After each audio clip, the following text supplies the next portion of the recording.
sa ating mga layman, gusto nyo ring malaman, siguro na under the revised penal code, meron tayong tinatawag na impossible crimes.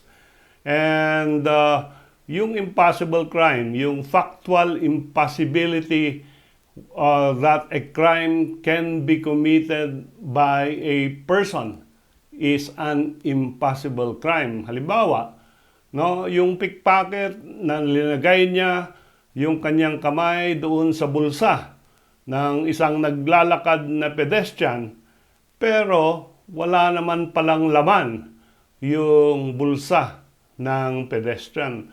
Ano ang krimen na nagawa? Ito ay tinatawag nating impossible crime kasi wala ngang outcome.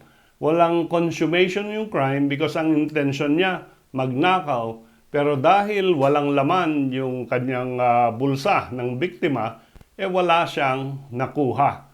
Another example of an impossible crime is pag binaril mo ang taong patay na.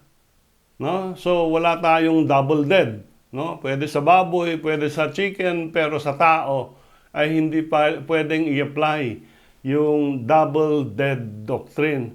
So kung ikaw ay inutusan pumatay ng isang tao, hindi mo alam na matagal nang patay or a few hours na patay, pero binaril mo yung tao na yon, ano ang liability? The answer is none because you cannot kill a dead man twice.